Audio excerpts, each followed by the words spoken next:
Okay, just fitting the radiator up to put it in. This is the Radtech radiator. I think it was about 600 quid. But you can just see the quality of the welds on it. It's just lovely. I didn't fancy taking the risk for 200 or 300 quid on a cheap imported one or cheap copy one. You can see the original ones there, which was okay. But I think this one is a lot better. It's just got the I've just put all the outlets in off the old radiator for the oil cooler pipes and ATF pipes. I've put a little bit of PTFE tape on the threads, and then a bit of high temp sealer around where the O-rings are, just to make sure it seals properly. Comes with the outlet, which you can swap over, and a drain on the other side. Temperature fan sensor there is still there and okay. I've got to do a bit of jiggery pokery with the wiring for that, clean the wiring up because it was really corroded. But we'll basically just carry it over. See if we can get it in, get it on video putting it in. Not much to it really. Put it the right way around might help. Okay, just get it in place.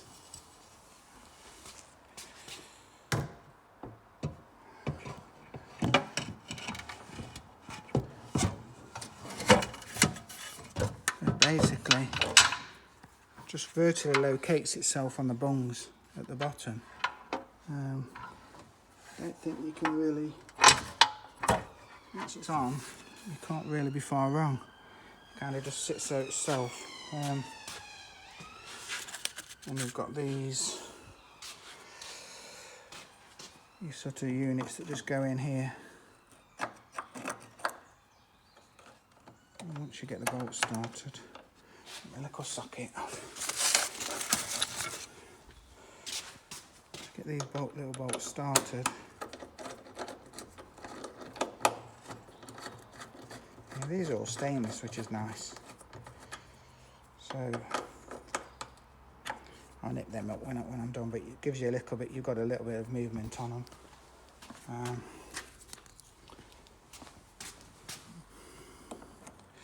So you've got to kind of slot that in that way. The amount of times I've dropped these bolts trying to put them in on my own and film at the same time.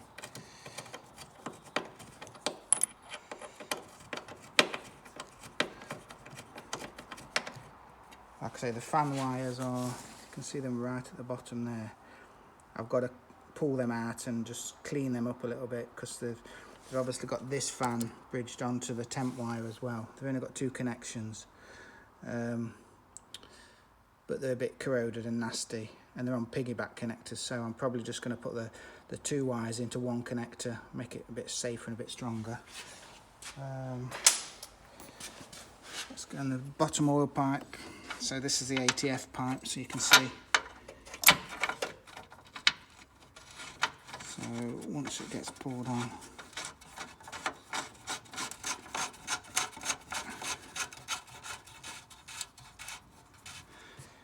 go on quite easy to get. I've cleaned up these surfaces. You can see they're like a tapered fit.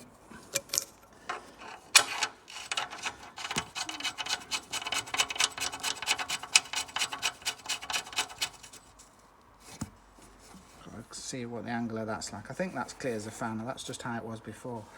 So you can see, that's it basically. Just nip all this up and it's all done. And obviously you've got your ones for your oil cooler that side. So yeah, as far as the quality of it goes, very nice. They were quite prudent about asking me to send pictures of my old one, and he did inform me that my old one was upside down. Not that it makes a vast amount of difference, but he did say it was upside down. But they ask you to send photos to make sure they get the exact right, because some have an oil cooler, they only have the ATF cooler, and they have a separate oil cooler. I think that's the later ones. But it took a few weeks for it to arrive, but I made sure as soon as I wanted one, I ordered it, and I think they do make them to order, which you can understand. But yeah, I'm quite happy with the quality, and think it was well worth, you know, it's double the price of a cheap one, but I think it's well worth the price. I've seen other people fit them and say that, you know, you don't want to gamble on something like that because it could destroy your gearbox if the ATF leaks into the water or whichever way, and same with the oil. So yeah, this is some little clips that go, I think there's 3 of them. So they sort of go on here like this. I think that's just the bonnet pull. I believe that's what it is. I got to sort the bonnet pull out because the bonnet pull, the end of it's actually snapped off. So I'm gonna sort that out before I put the engine in, because I don't know how easy it is to put the bonnet pull. I don't think it's that hard. I think it just runs. It actually looks like it runs, goes in the inner wing, goes in there. I'm assuming that's the bonnet pull. Yeah, it is. Yeah. I might be able to put a new end on it without having to buy a new cable. I don't know yet. I don't know how easy a new cable is. Some of these things, some things are really easy to get, and then some things are really hard to get. So that's it, basically, it's in.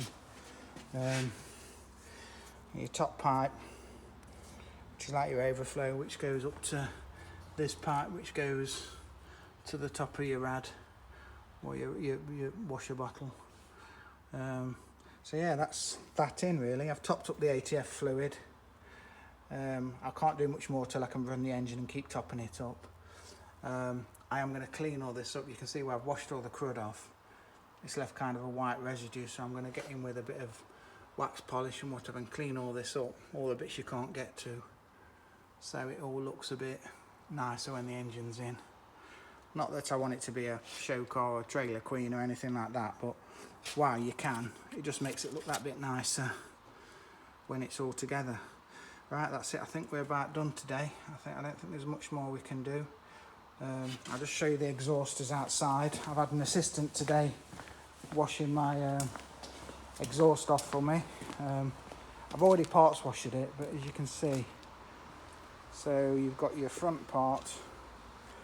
So I don't know what this is off, whether this is right for the car or what, but you've got your front part, manifold each side, then a twin pipe there, then these straight pipes, and this is a bit where they've had bits welded on, and that's where the sort of heat shield is at the back. So I think there should be a middle silencer there, but there's not, which I'm not bothered about because I probably would have took it off anyway. And then this is the back box, which has been cut and welded in a couple of places as well, but that looks like a proper back box, so I don't know. But that looks like quite a decent sized ball, and so do these. I think the only thing I could do to maybe improve it a bit would be get rid of this and just make these straight pipes as well, and just have the one silencer, which I might end up doing. I might do that before I put it on. To be handy if I could just cut these out and just put tube through and join it at the back. I don't know, I might have to do something like that. I don't know if it makes much difference, to be fair. Don't want it to be too loud, but that all should go back on. So yeah, just leaving it in the sun a bit to bake a little bit to try and get rid of some of the, dry it out a bit. It's going to smoke a bit, but there's not as much oil in it as there was. The amount of oil that's come out is quite a lot. I've just been sort of jet washing it off. Right, that's it for today. I think the ATF fluid's gone in and topped up and doesn't seem to be leaking anywhere. Obviously I've got to run the thing first, but as far as the auto gearbox service, I think it's the sort of thing you could do on your own, on your drive. Not horrendous. I don't see there's any issue with stuff snapping off and stuff. You know, as long as you've got something to clean up the old pan, and you know, you can get it fair on a ramps would be fine. You could do the ATF service yourself. Very awkward topping up the fluid. I've done it with a really small bottle and kept topping it up and topping it up. There's probably a better funnel or pump sort of filler would probably be better, but it does. You know, you can do it. That's probably going to be the most awkward thing, filling it up and running it and filling it up and running it. Doing that on the floor, that would be the hardest bit, but it could be done. It could be done. But yeah, I did get the right filter, so I'm glad about that. But yeah, dead straightforward, that job really. And like I say, a lot of people probably forget to drain the torque converter. I didn't realise you could do that. But yeah, that bung. So obviously if you don't do that, you're running it with, you're not replacing all the ATF fluid. So if it's dodgy fluid or contaminated, you've got a torque converter full of contaminated fluid that's not getting changed. And it did take quite a lot, that torque converter, probably a couple of litres I would imagine. Right, that's it for today. We've done all my jobs we intended to do.